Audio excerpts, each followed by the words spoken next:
नमस्कार मंडळी, मी डॉक्टर अजय पवार पुन्हा एकदा सारथी नॉलेज हब या आपल्या यूट्यूब चॅनलवर तुमच्या सर्वांचं स्वागत करतो। मंडळी, मध्यंतरीच्या बऱ्याच कालखंडानंतर आज पुन्हा एकदा नवीन योजना तुमच्यासाठी आम्ही घेऊन आलेलो आहोत। मित्रांनो, मंडळींनो, आपल्या हातात जो काही मोबाईल आहे त्याचा सदुपयोग व्हावा हा आमचा हेतू आहे।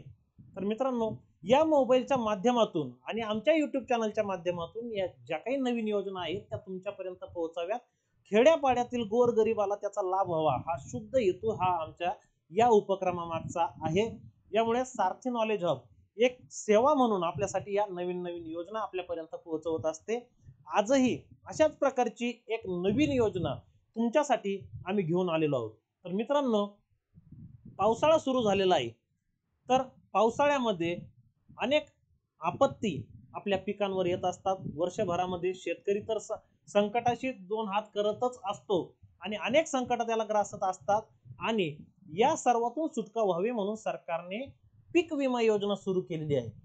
आणि याचाच एक भाग म्हणून अजून खरीप आणि हंगामी पीक विमा योजना जी आहे त्याला सुरुवात झालेली जरी नसली तरी मात्र फळपीक विमा जी योजना आहे तिला सुरू झालेली आहे आणि त्या अंतर्गतच मृग बहार फळपीक विमा योजना ही सुरू झालेली आहे। आज या योजनेविषयीची आपण माहिती पाहणार आहोत। तर मित्रांनो, या योजनेसाठी अर्ज कसा करायचा आणि काय काय कागदपत्र आहे, किती तारखेपर्यंत विमा आपण भरू शकतात याबद्दलची माहिती आजच्या या व्हिडिओमध्ये आपण बघणार आहोत। तत्पूर्वी अजूनही जर आपण सारथी नॉलेज हब या यूट्यूब चॅनलला जर सबस्क्राईब जर केलेलं जर नसेल तर कृपया लवकरात लवकर सबस्क्राईब करून लाईक व शेअर नक्की करा। तर मित्रांनो, बघूया आजच्या या योजनेविषयी माहिती। मृग बहार जी जून महिन्यामध्ये ज्या पिकांची आपण लागवड करतो आणि जे फळपीक आहे जो बहार येतो त्याला आपण मृग बहार म्हणतो। हे तुम्ही शेतकरी असल्या कारणाने माझ्यापेक्षाही जास्त तुम्हाला याबद्दल जास्त माहिती आहे। मीही शेतकरीच आहे, शेतकऱ्याचाच मुलगा आहे, परंतु तुम्ही फुल टाइम त्याच्यात असल्यामुळे तुम्हाला त्याबद्दलची जास्त माहिती आहे। तर मृग बहार फळपीक विमा योजना आपण बघणार आहोत।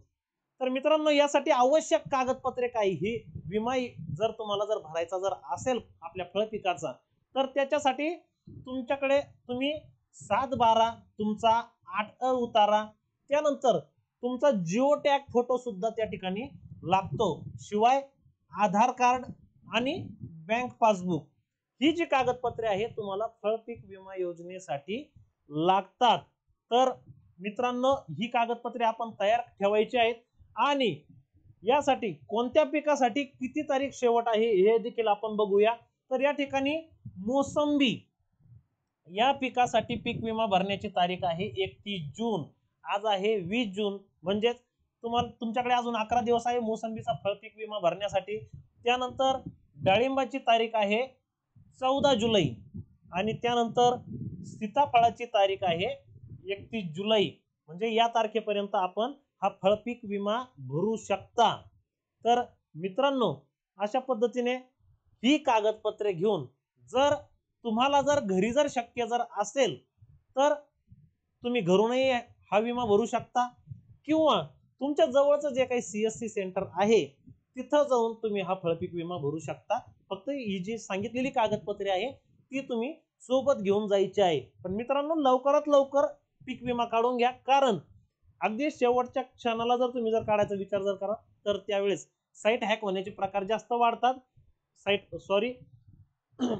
साईट लोडवर येते। तर मित्रांनो, लवकरात लवकर तुम्ही हा फळपीक विमा काढून घ्यायचा आहे आणि आपल्या इतर शेतकरी बांधवांना देखील हा व्हिडिओ पाठवून त्यांना देखील या योजनेची माहिती द्यायची आहे। तर व्हिडिओ कसा वाटला कमेंट मध्ये नक्की सांगा। मित्रांनो, पुन्हा एकदा नवीन व्हिडिओसह तुमच्या समोर पुन्हा एक नवीन योजना आम्ही घेऊन येऊ। तर मित्रांनो, धन्यवाद।